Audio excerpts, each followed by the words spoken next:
Hello, ladies and gentlemen. My name is Dylan, and welcome to Dylan the Truth podcast. If you guys are new to this channel, I want you guys to subscribe to this channel and also click the like button. Now, in my previous video, I spoke about the Eastern Conference. Now, this video, I'm actually going to be talking about the Western Conference. And I have to start off with my Los Angeles Lakers. Boy, um, to say that the Lakers had a bad season would be an understatement. I mean, they were god awful. I mean, I don't know where to begin how bad this team was. I mean, first of all, they were poorly constructed. They got too many of these older guys on the team. I felt like they should have got younger. And due to the fact that they went with a veteran lineup, it hurt them on the defensive end. They couldn't guard anybody. Like, guys were getting to the rim like it was no tomorrow. Like, guys were literally walking to the basket. Like, it was absolutely pathetic.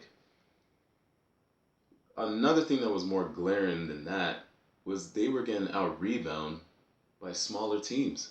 I mean, how could you be getting out rebounded by a smaller team when you guys are a big team? It made absolutely no sense to me. And I was really disappointed. I was like, it's like they had no heart. Like, they didn't want it. When it comes to rebounding, it comes down to heart. How bad you want that ball. And they showed, like, they were playing, lackluster defense. They didn't want to rebound. There was a lot going on with that team. Also, another thing, there was a stat where they led the league in double-digit blown leads.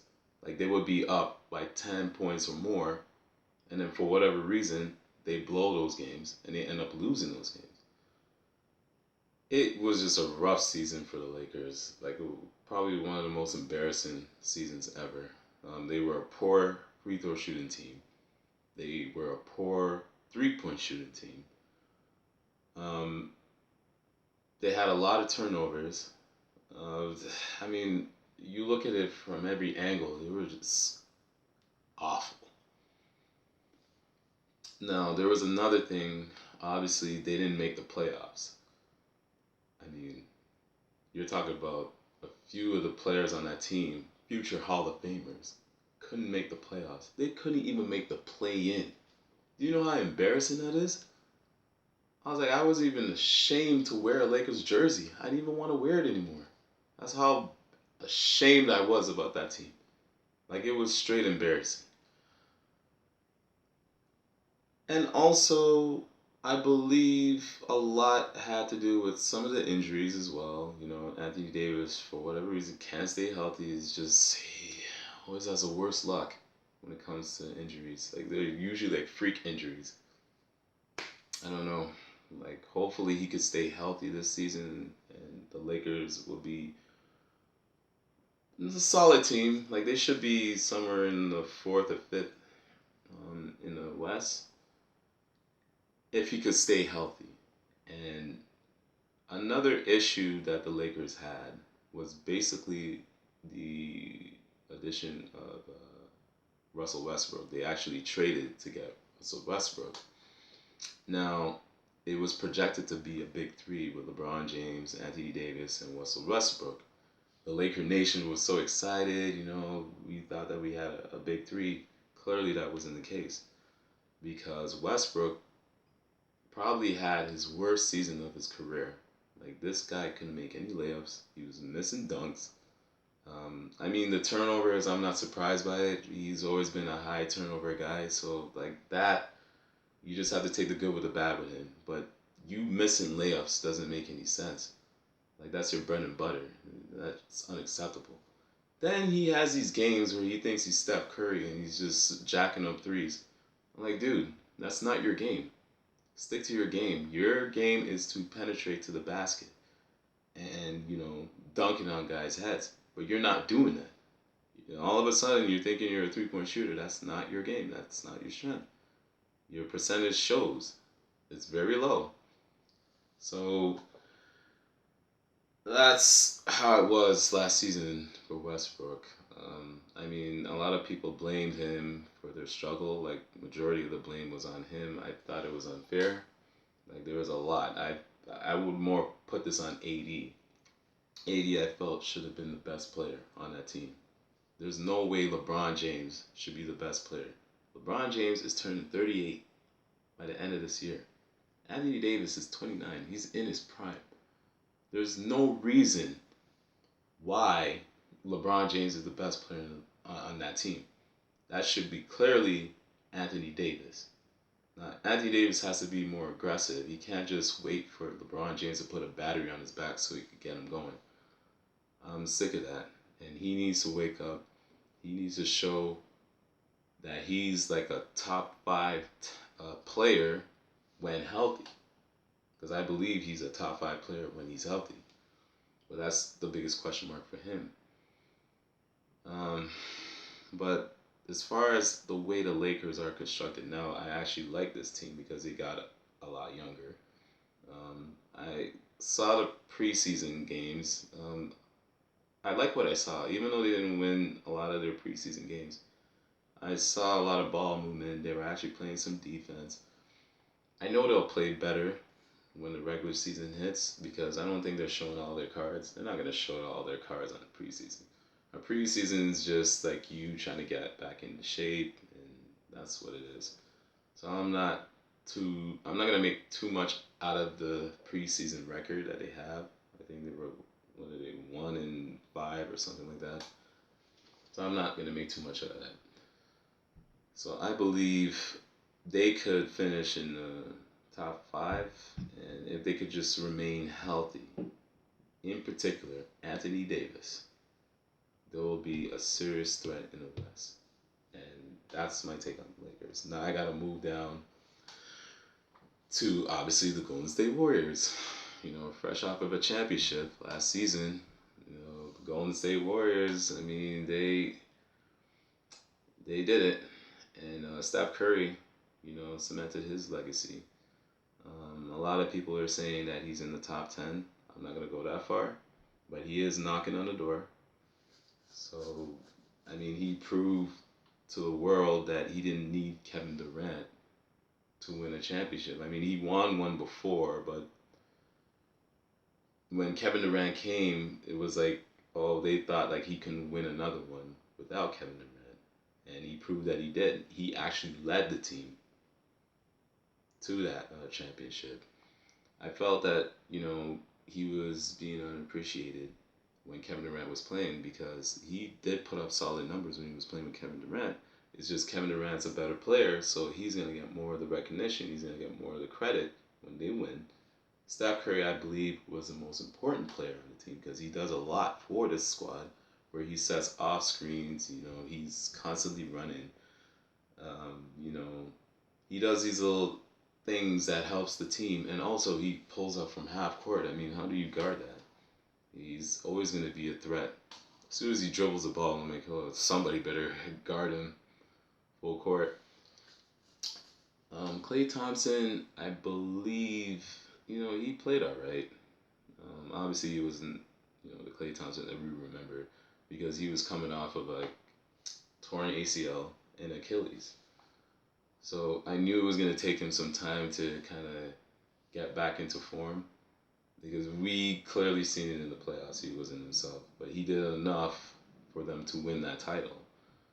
So Klay Thompson, I expect him to be better this season. And, he's always rise to the occasion. He's never afraid of the big moment. So he will be fine.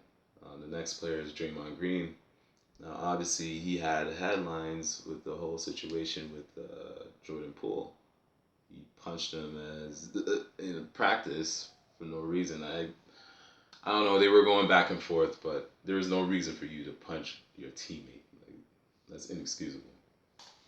But Draymond is one of those players I call a product of the system. And what I mean by that is if he goes on to another team, he won't have that same impact on another team that he would with the Golden State Warriors. So basically, he's just playing with like two greatest shooters ever. It makes it easier on him. So all he has to do is basically just give the pass to like Steph Curry or Klay Thompson. And 9 times out of 10, they're gonna make those shots because they're such a lethal shooters. I mean, you could rack up like a lot of assists just giving it to those guys. So Draymond, I mean, he does play great defense. He does rebound the ball. He does the intangibles, but um, I mean, for whatever reason, he lost the confidence in shooting threes. He used to shoot the threes like decent, but for whatever reason, he just stopped. And I'm like, man, I don't know what's going on. And then Jordan Poole, obviously, I believe he's the big three now. Like, so it's Steph Curry, Klay Thompson, and Jordan Poole. And Jordan Poole, you know, he's similar to Steph Curry in a sense where he could just heat up. He could pull up from like distance. Um, he's pretty creative, very flashy type player. But he's definitely the future for that team. And obviously, Andrew Wiggins. I mean, if Andrew Wiggins didn't play the way he did against the Celtics, the Golden State Warriors are not winning that championship. Period. So let's move on to the next team, which is Phoenix Suns. I believe the Phoenix Suns were one of the favorites in the West. Obviously, it was a disappointing exit for them. They lost to the Dallas Mavericks. Luka Doncic just went lights out on them. I believe they got exposed. Chris Paul obviously he's at advanced age now in the NBA, so he can't really move like how he used to. And they used to always pick on him when he would defend someone, so we knew they were gonna exploit that. And also Devin Booker, I felt like like last season or the season before, he took his game to another level. I believe this past playoffs, he took a step back, and I don't know exactly what it was that why he took the step back, but I don't know. He has to get back to where he was in 2021. If he could somehow get back to that form, then the Suns will always be a threat in the West. And obviously, Ayton, like they re-signed him. I don't know why it took so long to re-sign him, which was unbelievable to me. Like he's a skilled center. Like obviously he's one of the younger centers in the league. That's gonna be one of the top centers, I believe, in the league. Top 5 at least. So they have a good squad. I mean, are they gonna make it to the finals? I highly doubt that. I don't see that happening. Then I go down the list with the Memphis Grizzlies. The Memphis Grizzlies, I actually had them going to the finals, but obviously they lost to the eventual champs, Golden State Warriors. Obviously, Ja Morant is their best player. He's a very exciting player, very explosive. He gets to the rack like with his first step. Usually always has these highlight reels dunking on guys. The team is pretty solid. They play solid defense. My thing with the Memphis Grizzlies is I don't know if they have that second option. I guess for now it's who is it? Jackson Jr. and maybe Dylan Brooks, but I feel like they need a more consistent number 2 to play alongside Ja Morant. And this is a very young team, so they will be knocking on the door. They'll be a force to be reckoned with. So I have them going to maybe I'd say the second round, and then that's it for them. The Dallas Mavericks, obviously with Luka Doncic, it starts with him. He's definitely one of the best players in the league, no question about it. And they surrounded him with a lot of shooters, and more like 3-and-D type of guys, so he doesn't have to do too much on the defensive end because that is his Achilles. And we've seen that he got exposed a little bit in the playoffs, although he played a little bit better defense, but that's still a weakness of his. But outside of that, I mean, this guy could score in a variety of ways. Like, he could shoot the threes. He does a step back shot that he's known for doing. He could post up guys. He's a pretty big guy. Like, he's about the same height as LeBron James. It's just he's not athletic, but he plays at his own pace. He's not going to play at somebody else's pace. He's going to play at his pace. And that's what makes him deadly. So Dallas will be in the mix. Again, I could see them going to the second round, and that's as far as it goes for them as well. And then you go down the list. I mean, those are my teams in the West. Oh, yeah, I can't forget the Los Angeles Clippers. The Clippers. Now, I'm a Lakers fan. I'm never going to support the Clippers. Now, I believe that they have probably the deepest team in the NBA because, I mean, if you look at all of the position, they have a lot of wings.